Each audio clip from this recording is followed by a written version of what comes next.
Good afternoon, and welcome to City Club of Portland Friday Forum. City Club is where we bring civic-minded people together to make Portland and Oregon a better place for everyone to live, work, and play. I'm Karen Curvin, president of City Club. I would like to welcome members and guests alike, those of you who join us today at Sentinel Hotel, and those of you listening on OPB Radio or watching on Portland Community Media. The generous support of City Club's corporate and media partners ensures we put on the state's best civic programs week after week. I'd like to thank our media partner, Oregon Business Magazine. Our current Friday Forum sponsors are Echo Northwest, Chevron, Girding Edlin, Morel Inc., Northwest Natural, and Schwabe, Williamson, and Wyatt. We are grateful for your support and commitment to City Club's mission. Please join me in a warm round of applause for all of them.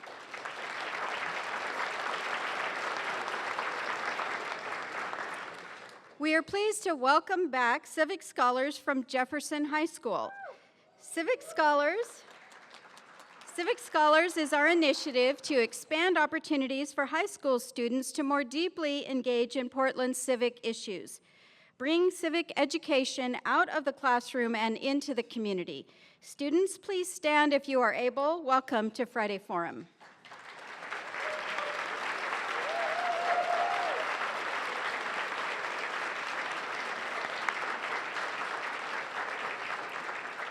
City Club is where people who love Portland work together to help solve our biggest problems. Now is your chance to love Portland back. If you're already a member of City Club, help others get involved. If you join or renew between now and May 31st, you will save $25. Also, if you join today, you will be entered for Friday Forum lunch tickets to hear Valerie Jarrett, Senior Advisor to President Obama, who will join us at Friday Forum next week. You can join after today's program. Just be sure to connect with a City Club staff member, or you can join online at www.pdxcityclub.org/join. As I just mentioned, we are honored to have Valerie Jarrett join us next week as part of the White House's Lead on Leave tour. Joining her on stage after the keynote is Andrea Peluso, Executive Director of Family Forward Oregon, for a question and answer period. The Friday Forum will be moderated by Sunny Pettit, Executive Director for Center for Women's Leadership at PSU. You can learn more about City Club events, purchase tickets, and become a member on our website, pdxcityclub.org. As always, we will be live tweeting today's program. You can follow along and join the conversation using the hashtag PDXCityClub. After today's program, I will facilitate a question and answer session with our panelists. Members, please come to the microphone to ask your question. For all of our audience members, please locate the index cards on the center of your tables and write your questions on them during the forum. Hold your cards up high, and City Club staff will collect them prior to the start of Q&A. And now for our program. Oregon Health and Science University runs the world's leading center of study on a new area of science that shows how certain lifetime stresses create inheritable changes in our bodies. The science itself is fascinating. It challenges our prior understanding of evolution and genetic inheritance. We have asked Dr. Wallach to spend the first half of the program focused on telling the story of the science. But the science has major public health consequences and major implications for public policy that seek to create equal health outcomes for communities of color. Larry Wallach, professor and director for public health studies at PSU, and Rachel Banks, manager of Healthy Birth Initiatives, are both working on upstream public health policies that would be affected by this new science. The summer 2014 issue of Oregon Humanities magazine includes an article on the topic of epigenetics and equity. You will find these magazines either on your tables or at the back of the room, and this article was written by Caitlin Baggett, who is a member of City Club and chair of the Friday Forum Committee. Please join me in welcoming Larry Wallach and Rachel Banks to the stage.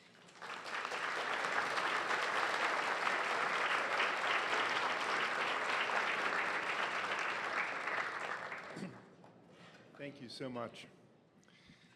I am just so thankful for the opportunity to talk with you today. I'm honored to share the podium with Rachel Banks and the Multnomah County Health Department.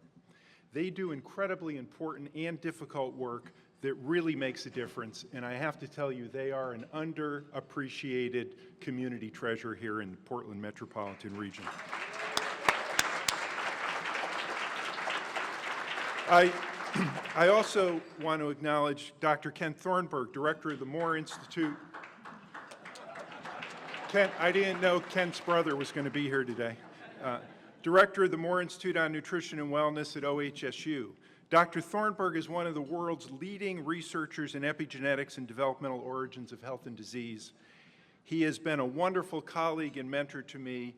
Currently, today, he's in Australia at a scientific meeting. Otherwise, he would have been up presenting with us today at the podium. So I recently heard someone say, if you're working on an idea that you can get done in your lifetime, then you're not thinking big enough. Aspiration is a powerful force that motivates us. It's a combination of a big idea, a big heart, and a dogged determination to succeed. Obviously, we may have organizations to run and jobs to do, daily tasks to accomplish and lives to live. But what if we could accomplish something together, something collectively, something that we can't do just on our own, that could make a greater difference than anything we previously thought of? The developmental origins of health and disease is an organizing framework for just such a big idea, even a social movement. And it's one that I believe can really change the world. Let me get some definitions out of the way. First, developmental origins of health and disease is a body of research that has shown that the risk of chronic diseases, such as type 2 diabetes, stroke, heart disease, and even some cancers, is set pre-pregnancy through the first 1,000 days up to about age 2. Also, the risk for problems of cognitive function and significant mental health issues are also established during this critical period. Second, epigenetics. This is the process by which our genes respond to environmental cues. These responses can influence how our genes are programmed to regulate biological functions. Epi refers to being above or on the genes.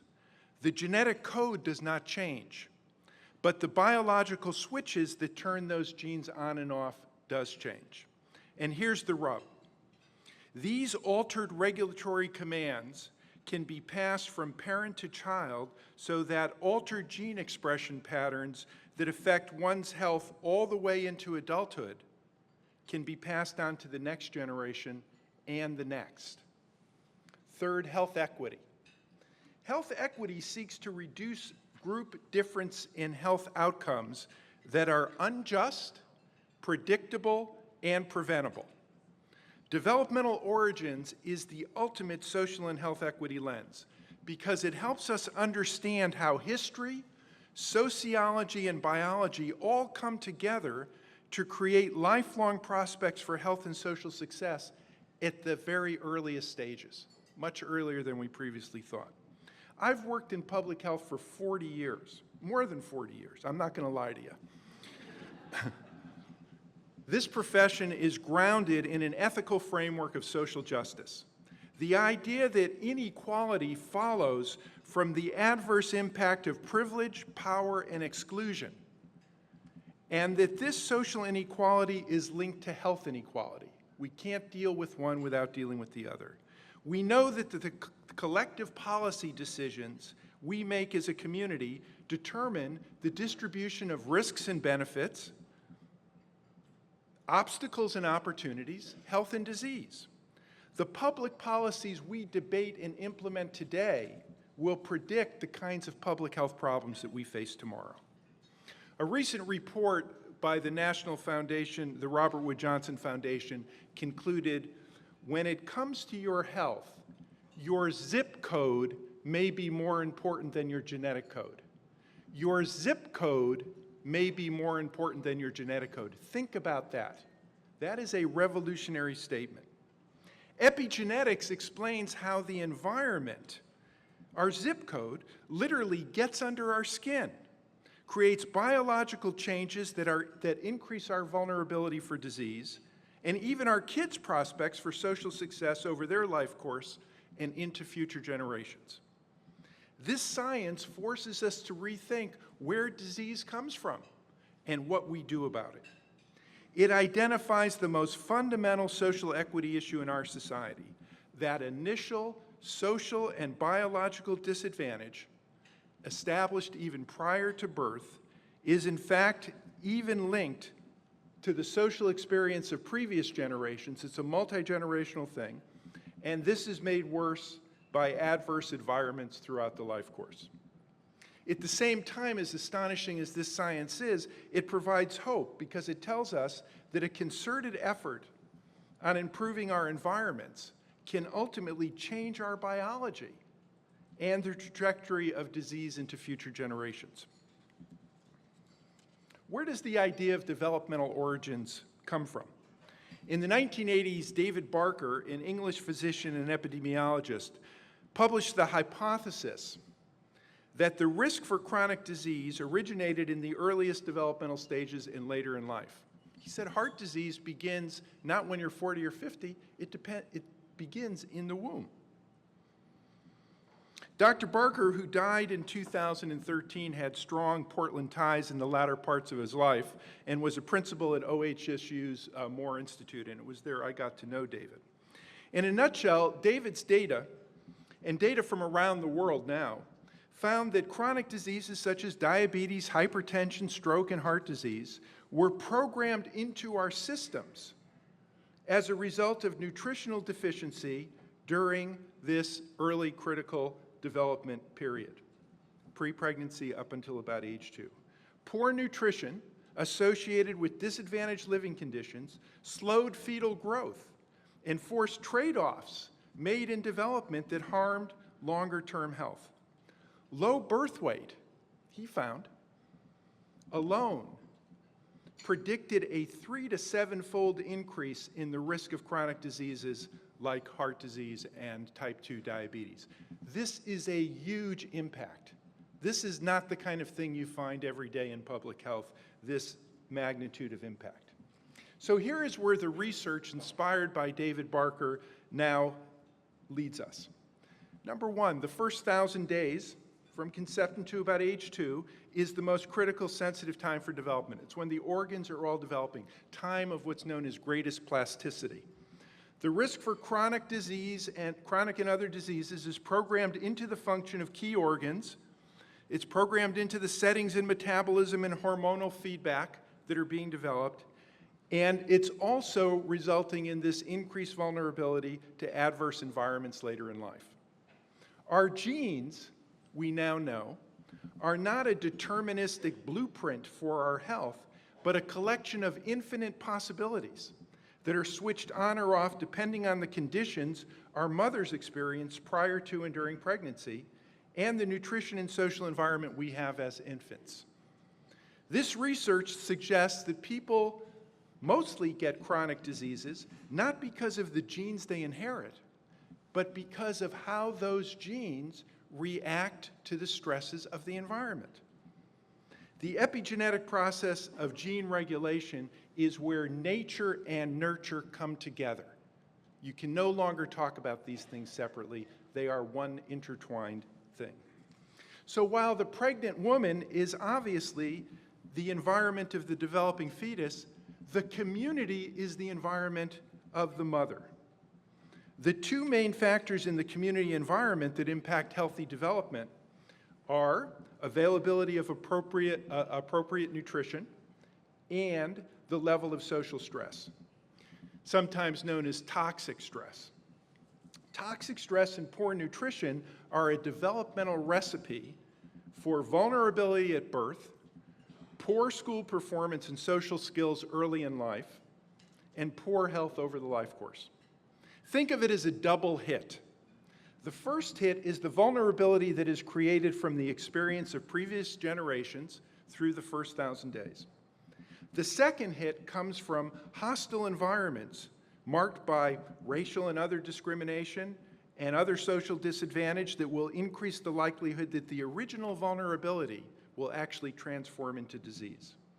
Because some of these changes can be transmitted across generations, the second hit of one generation can become the first hit of the next generation. This gets complicated because it's all interconnected, but this is astonishing material here. So how does the process work? Remember, the pregnant woman is the environment of the fetus, but the community is the environment of the mother. That's where our focus needs to be, as well as on the individual woman. And a lot of evidence is now coming up in terms of the role of men in this as well, but we need to understand that in this context of the broader community. From the embryonic stage, the developing fetus gets signals from the mother about the environment it will be entering. Is there scarcity or abundance of nutrients? Is the environment safe or threatening? These signals are translated into changes in genetic function that provides instructions to the cells. These are the epigenetic changes. One scientist explains that the genome is like a computer, and the epigenome is the software that tells the computer when to work, how to work, and how much work to do. And remember, these epigenetic changes in the womb are made in response to the environment and may be passed on for up to 2 generations and may or may not be reversible. So when the developing fetus gets a signal, some call this a forecast, that the environment has limited nutrients, for example, it begins to program its systems accordingly. This requires making trade-offs in terms of which organs get the energy for optimal growth, because there's not enough to go around. This means that some organs, such as the kidney, may be built on the cheap with limited capacity, and that capacity will not increase throughout the lifetime, because when you're born, your kidney is fully formed in terms of its capacity, and that's it. Other metabolic and biological systems are likewise programmed with a strategy for making the most out of a nutrient-poor environment. These systems are then set for the life of the person, and damage done very early is carried on throughout the life course. The fetus also gets a second forecast regarding how safe or threatening the environment is. If a pregnant woman lives in a highly stressful environment that might be marked by poverty, racial discrimination, lack of opportunity, personal insecurity, and other aspects of social disadvantage, a high level of toxic stress, then high levels of cortisol are passed to the developing fetus. Cortisol, as you probably know, is the stress hormone. High levels of cortisol are good at times because they mobilize our immune system and ensure that all available biological resources are set to maximum to fight whatever threat we're facing at that time. If I was feeling sick, for example, before I came up here to talk, I wasn't, I can tell you that, but if I was, the cortisol would have helped kick in and really focus me on the task at hand giving this talk, and I wouldn't have been concerned about being sick. And then after I went back down, it would have been a different issue. But this is a very positive, immediate response that the high levels of cortisol provide. Growth and other essential repair functions are suspended so that the immediate threat can be addressed. In normal circumstances, when the threat is gone, our systems go back to normal, and all the growth and repair functions that are going on resurface. However, high levels of cortisol in the fetus creates 2 problems. The first, according to the Center for the Developing Child at Harvard, is that when chronic stress is present, the stress response systems in the brain are permanently wired to remain on a short fuse and high alert. Think about that. Think about being permanently wired to respond to a threat immediately. This takes a heavy toll on the constantly activated immune system. The second problem is that higher levels of cortisol in the fetus inhibit growth and create the same kind of increased risk for chronic disease as nutritional stress. Further, high levels of cortisol in the womb are associated with cognitive problems, including poor self-regulation, impulse control, memory problems, lower language skills, and limited reasoning, planning, and judgment, executive skills. Of course, these are the very skills that children need to be successful in school and beyond. The exposure to high stress and low nutrition represent the first hit. Now think about how this initial vulnerability or risk is amplified by continuing difficult social and economic conditions, the less desirable zip codes. This is the second hit. Multiply these effects by large populations living in conditions that create and sustain high levels of stress, limited access to nutritious food, poor housing, limited educational and employment opportunity, and you can see how chronic disease clusters and social problems can emerge. Frederick Douglass, the great African-American abolitionist, said, "It's easier to build strong children than repair broken men." We all want to do this, but we don't do a very good job of it. But we have a moment before us where our best science, our most compassionate values, and our desire to act with conviction to make a real difference can all converge. I am optimistic because the science of the laboratory and the wisdom of the community point to places where we can make real differences. We can't change genes, but we can change the environments that influence how our genes are expressed. We can change the racism and discrimination and continued disadvantage that gets under our individual and collective skin. And by the way, social inequality is not just affecting those at the lower end. We know from public health research the level of social inequality is related to the health inequality, and everybody's health in the society suffers, so that no one group, even at the upper end, is as healthy as they could be in the presence of high levels of inequality because of other things that are going on. Well, here are some steps that we can take. First, it's difficult to overstate the importance of the social, economic, and nutritional environments of pregnant women and those who are entering the childbearing age. Using an equity lens, we can build more just and supportive environments that increase the chance for both good health and social success. Second, we need to recognize the good work happening now in our communities on maternal and child health issues and on broader social determinants of health, such as housing, racial justice, food systems, and economic development. We need to connect these efforts, we need to build on these efforts and expand that work, and we need to accelerate progress in our communities. The developmental origin science can give us insights to help us move this. Third, we need to link and leverage efforts in some key areas. For example, Oregon is making substantial investments in early childhood education to address the very problems that developmental science of developmental origins is identifying. Early childhood education programs need to better link with pre-pregnancy and pregnancy programs. They need to focus on prevention because there will never be enough funding to provide the kind of early childhood education services that increasing numbers of children will need. We can build on the excellent 2006 City Club report on this topic by taking a new look with the science of developmental origins as an overlay for that report.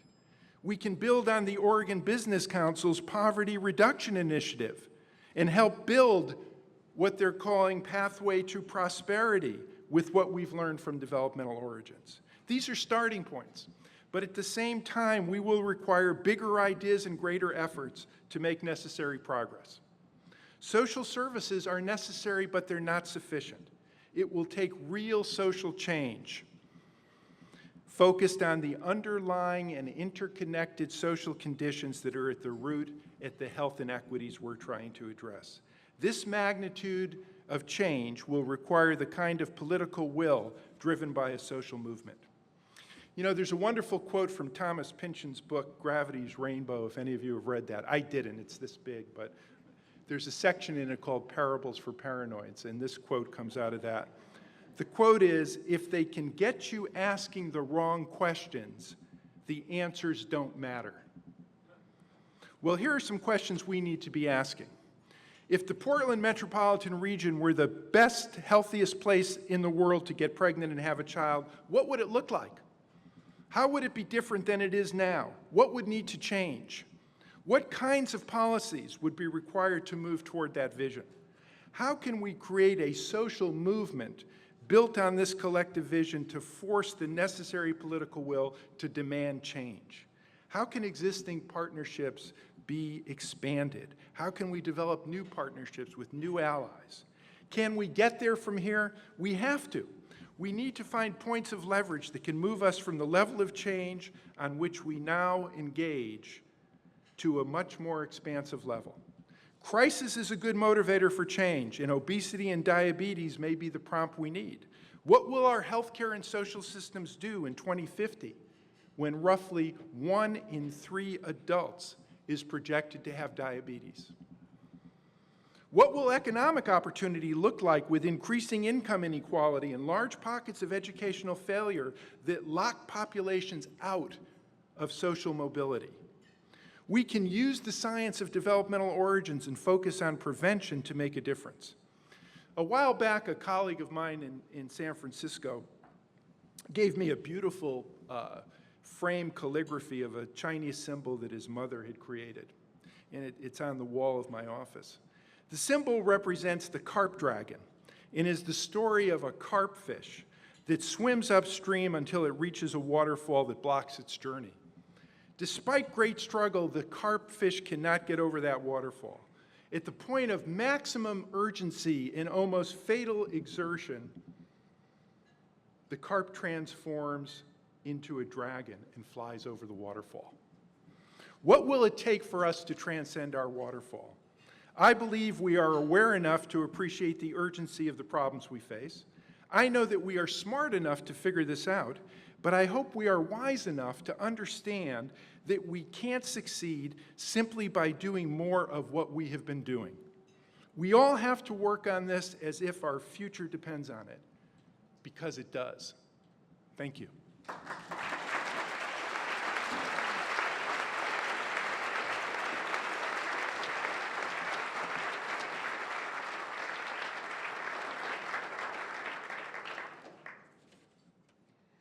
Wow.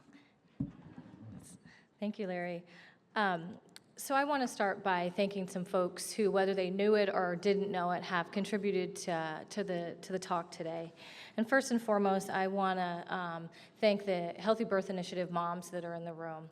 So these are folks. Absolutely. Yes. So folks like Miss Talanda, Miss Shavante, Miss LaCarla, and Miss Coretta. These are the ladies who demonstrate how the science plays out in real life. They have personally transformed from those carp fish to those dragons in overcoming their waterfalls and the barriers that we've put in front of them to raise their families. While their personal stories are absolutely inspirational and important, they understand that they have a larger role in community and society to play. These are ladies that have went to Washington, D.C. to lobby our federal delegation. They are in front of the Board of County Commissioners, Multnomah County Board of County Commissioners, raising awareness for infant mortality and other inequities, as well as asking for continued investments. They are leaders in the HBI program and building community and building social networks. I can't overstate my admiration for you all. Your resilience is astounding and infectious, and your work and life stories are commendable. Thank you.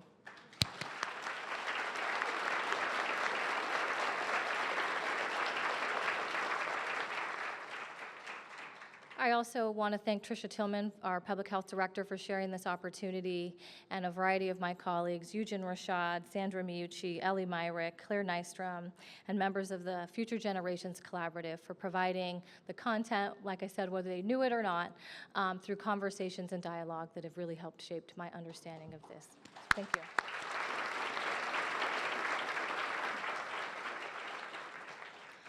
So Dr. Wallach so beautifully illustrated an organizing framework for us, as well as an inspirational and aspirational call to action. One that really talks and lays out the dimensions in which we're looking at as it comes to developmental origins, with the mother, for instance, being the environment for her children. That may be like an individual level, if you will, and the community being the environment for the mother. So what I'm going to talk about today is I'm going to share a little bit more with you about toxic stress and one of the ways that it impacts families in our community. And specifically, while there's a variety of different toxic stressors, I'm going to specifically talk about the impacts of racism and discrimination, as well as share some strategies to combat that. I'm going to be using specific examples, not to narrow the issue because I believe we need to stay big picture, but to just give an illustration based on some of our statistics and experiences in this community. So to give you a little bit of context, I work with the Healthy Birth Initiatives. It's a program that came from community demand after hearing alarming statistics of inequities of infant deaths for African Americans and other folks in our community. And it's a multi-layered, multidisciplinary strategy that I like to describe has program layers that wrap around families like hugs, if you will. So on an individual level, we provide home visiting and case management services by community health nurses and community health workers. Group level strategies that include some of the education, the support building, and community context and running a community action network that really catalyzes folks to come together to have the collective solutions really that are focused on policy and systems level work. Today I'm going to share stats from a variety of communities, but I'm really going to hone down on looking at an example from the African American community because of the level of inequities and because of some of the personal experiences and stories that are in the room today. Within that, there's a couple areas that I would like to cover and that I want folks to focus on. And one is really this concept that race is not the risk factor, racism is. And the second, that the paradigm shift needed is really about strengths-based, resiliency-focused, cultural preservation, and bringing out the best that communities have to offer as part of our solutions, and us creating societies in where people can bring their best selves to the table, if you will. So with some stats, so we heard that the first 1,000 days are extremely important. And as we look at things like infant mortality, to even get to that first 1,000 days, right, you have to live beyond your first year of life. So that first 366 days are extremely important as it relates to things like infant mortality, low birth weight, as well as prematurity. And when we look at this for Multnomah County, we see, and when we look at it by race, we see very disparate outcomes, both in birth outcomes and also the maternal and child health outcomes that include birth outcomes, but also encapsulate things such as sexually transmitted diseases, teen pregnancies, and the health of moms and families before they get pregnant. In Multnomah County, all populations of color experience poorer perinatal health outcomes than their white brothers and sisters. American Indians, Alaska Natives fare worse across all maternal and child health population indicators, and African Americans and blacks in our community exhibit the most severe disparities, perinatal disparities. For example, the African American low birth weight rate is 71% higher than folks, their white counterparts, 45% higher for preterm births, and egregiously, black babies die twice as often in our city, in our county, and throughout the nation. These disparities are unjust, they're avoidable, as Dr. Wallach said, they're predictable, and they require immediate and sustained and continued action. But all that said, race is not really real in a biological sense. We talk so much about it, but we talk about it in our data and we talk about it in our risk factors, but it has no biological basis. It's a social construction, and it's a social construction of how we allocate preference and privilege in our society, how we allocate burden and inequity in our society, and ultimately how we distribute our resources.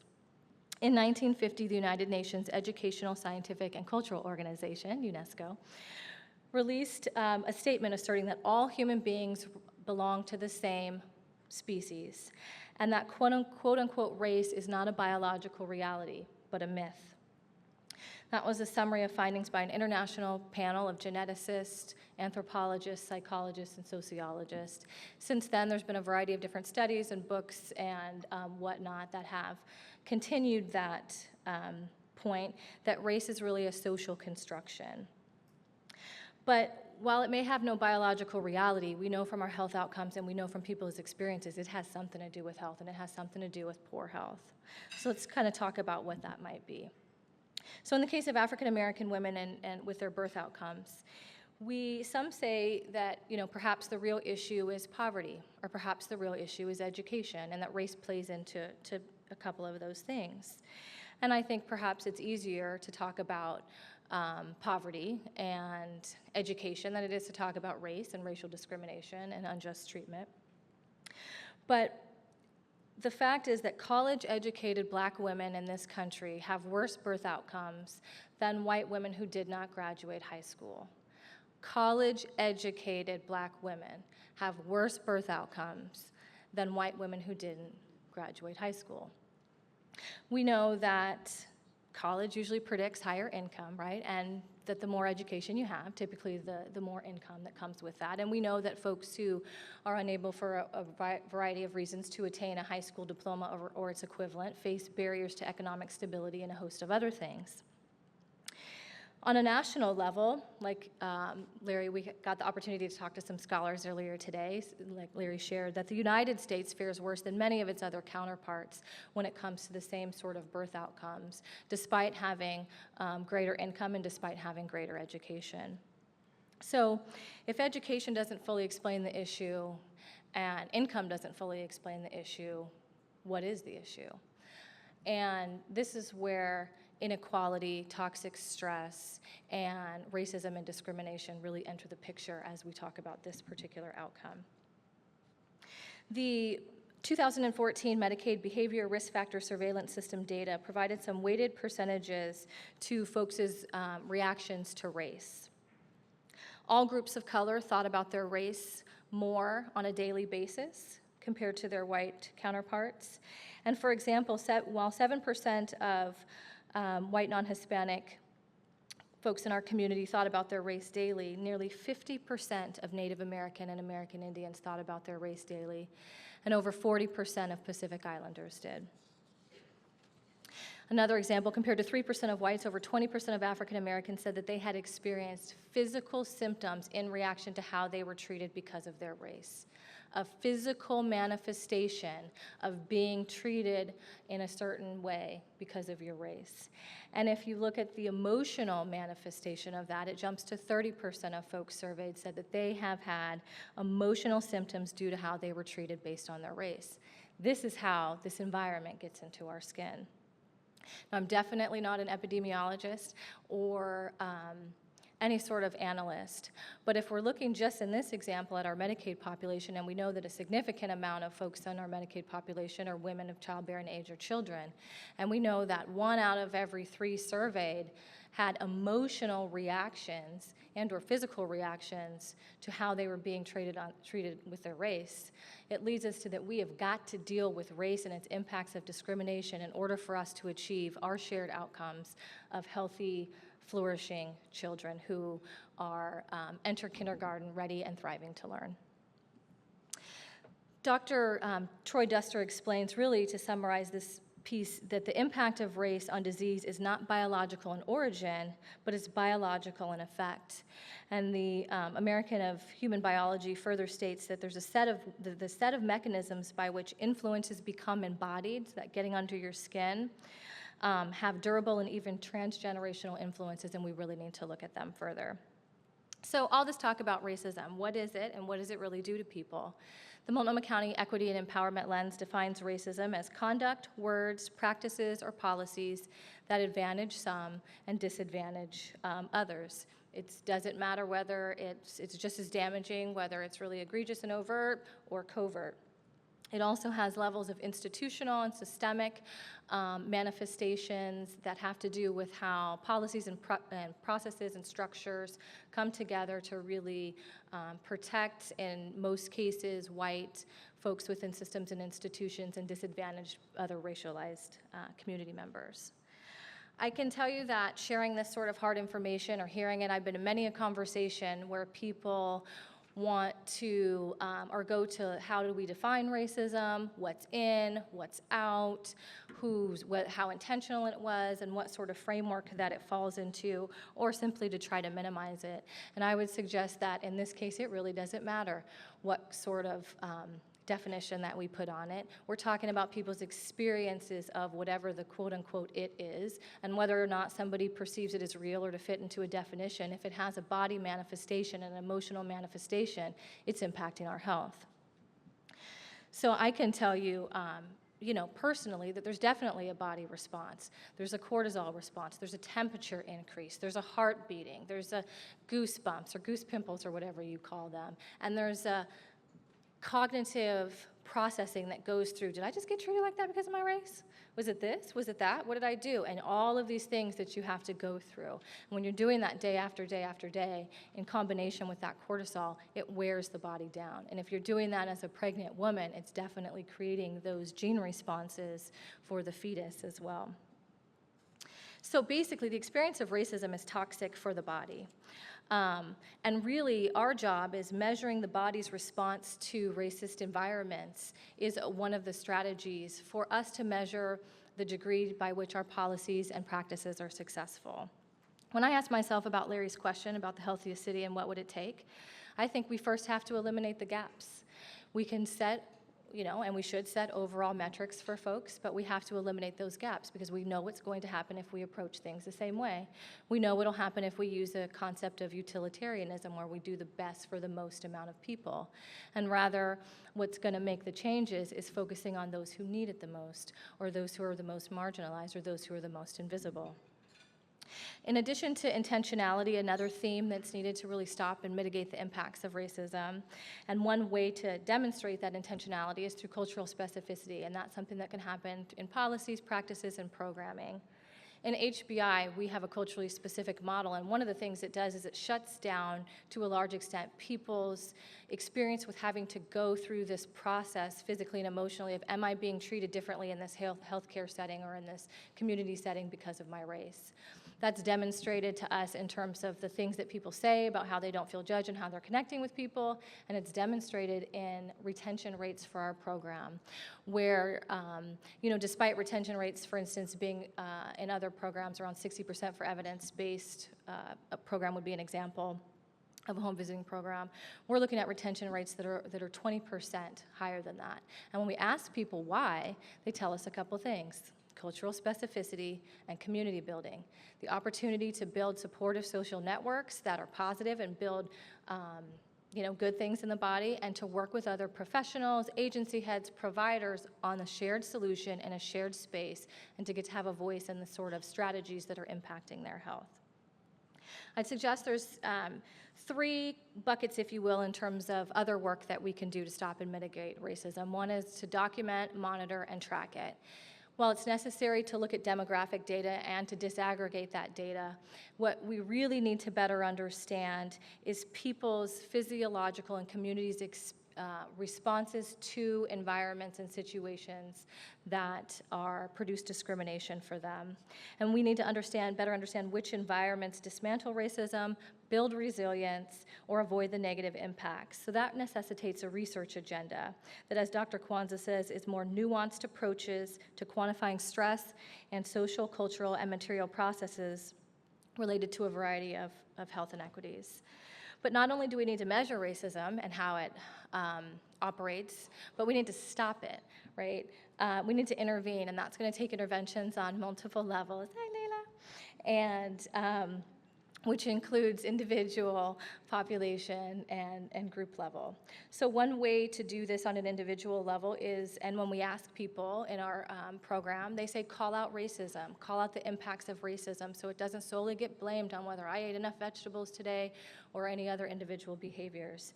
And they say tell the story of the strength and the resilience of our communities. So for us on an individual level, that means measuring people's strengths and resilience. If you work with people in any sort of a direct service or an individual capacity, it means looking at what are the assets, looking at what are the cultural preservative factors, whether that's extended family in the home, whether that's tied to their traditional foods, whether that's speaking a native tongue. Those are all things that in some ways in our society we look down on, but those are things that are going to preserve the health of communities, and specifically immigrant and refugee communities. We, on a group level, it means supporting the building of social networks in communities and also capacity building, right, through training leadership and through getting folks involved, things like the Civic Scholars Program. Organizationally, there's a ton of things that we need to do and we must do to dismantle institutional racism. And one of them might be implementing what's called a dialogic approach to organizational development. So policies and practices are really our ways to show the meaning that we have, and the structures are a way to show the meaning and the value that we have in our organizations. But oftentimes when we look to do some sort of organizational development related to changing our goals, we start with the structures or the specific policies and practices in a diagnostic way where someone comes in and says, this is how you fix the structure. But a dialogic approach, which could be a whole nother talk, and a shout out to my colleagues at PSU for their work on this, but is to look at an approach that identifies the symbols, the stories, the conversations that make meaning, that keep culture, and that perpetuate or maintain status quo. Another way to do that is to promote other ways of knowing. So my colleagues in the future generation and my other Native American brothers and sisters have taught me a lot about a relational worldview, which can be found in the Equity and Empowerment Lens at Multnomah County as well. Incorporating the equity lens and analysis and decision-making, understanding the impact of equity in our decisions is another thing that organizations can do. And I would say for governmental organizations, looking at both an internal and an external approach. So while building capacity may look like funding culturally specific or community-based organizations to do the work, if that work is in any way dismantling institutional privilege, it's a setup if we don't do and fund similar internal work. So while we're both building capacity in the communities, we need to be building that capacity internally, anywhere from hiring and promoting people and retaining people of color to doing culturally specific work as well and looking at culturally specific policies. I'll say with the population level, I'm going to give you an example, and we have a program called Racial and Ethnic Approaches to Community Health. It's funded by the Centers for Disease Control. Its goal is to decrease disparities for African Americans in chronic disease.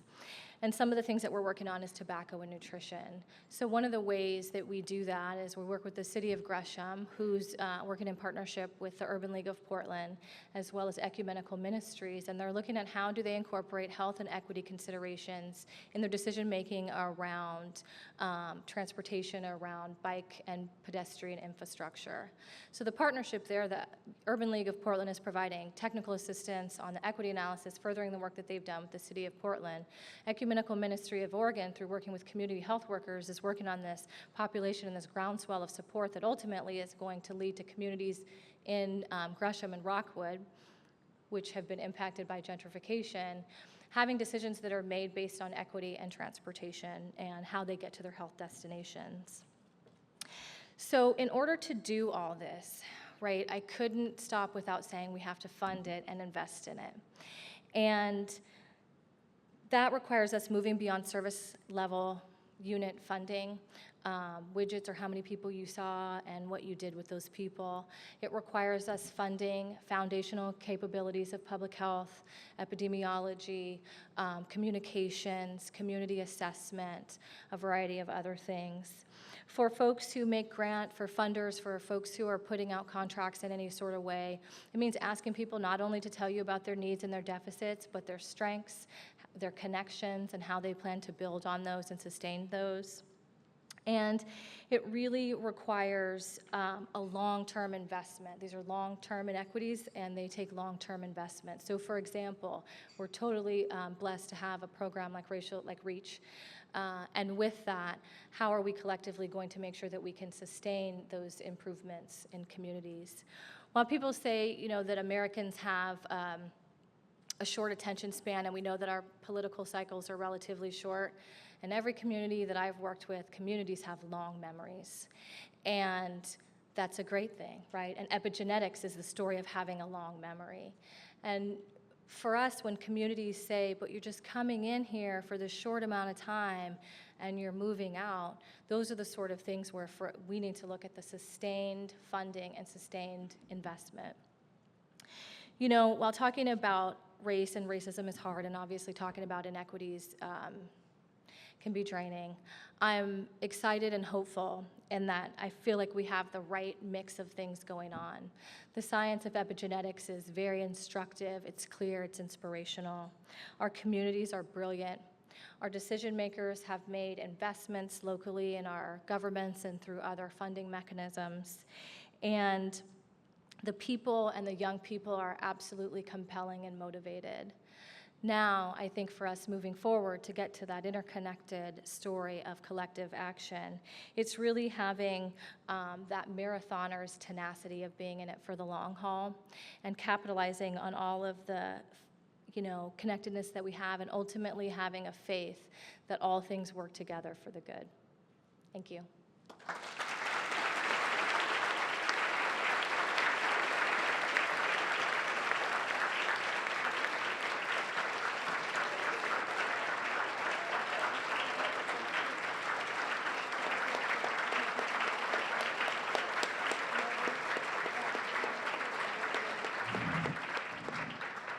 Thank you, Larry and Rachel, for your comments. And now, if you have a written question on an index card, please hold it high so that a City Club staff member can collect it from you. We will now take questions from the floor. As always, we invite members to the microphone to ask their question. Asking questions at the Friday Forum microphone is a benefit of City Club membership, and membership is open to everyone. Before asking your question, identify yourself as a City Club member. Please only ask one question and ask it as succinctly as possible. If I flash this question mark card, it means please wrap up your question. Water.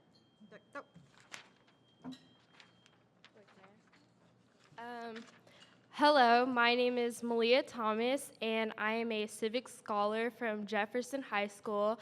And my question was, how much does gentrification play into these health problems? What are we going to try and do about it and make it better?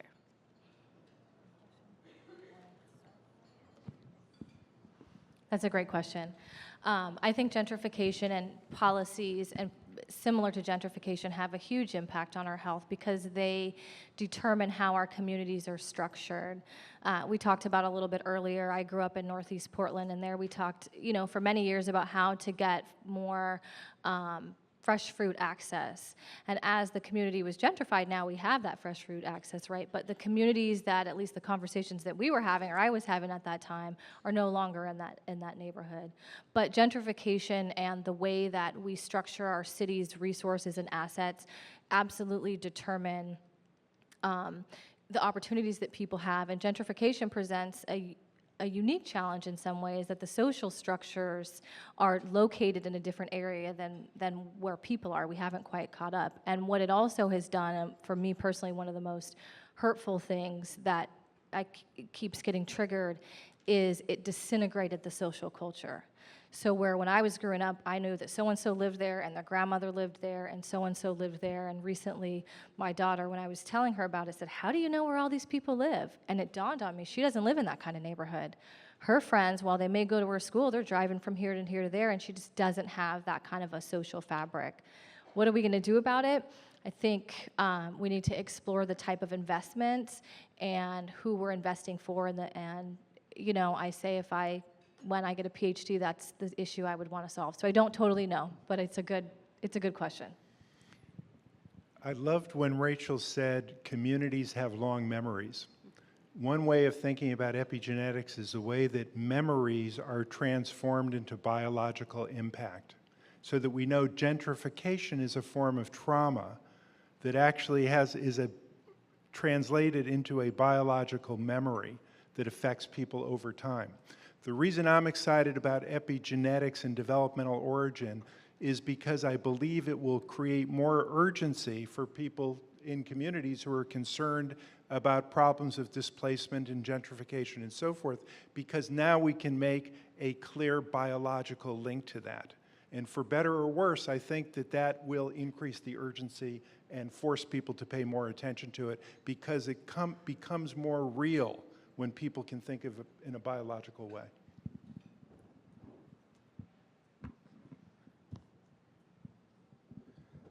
Edward Hershey, City Club member. I have a simple question for a complex issue. If there is one thing either of you could change about the way we are going about things now, today, what would it be? The biggest problem that we have is that we tend to take problems and break them down into smaller parts and think that if we can solve each of the smaller parts, we can solve the problem. When we know that the sum of the parts, the problem is greater than the sum of the parts. So what we need is we need a fundamentally different way of looking at things. We need a different metaphor to understand the world. We need to think about the whole rather than the parts. And we need to think about the spaces in between these individual parts that never get attention. So we need a fundamentally different way to look at things. That's the solution that we have, but our culture drags us down almost like a gravitational force to understanding big social problems as individual deficiencies. Kurt Wabering, member. I think I'm going to be blamed for asking two questions, but I'll combine them. I'm reading a book right now about foster care. And the stories that one reads is that there are like teenagers who have had 13 to 20 different foster care experiences. And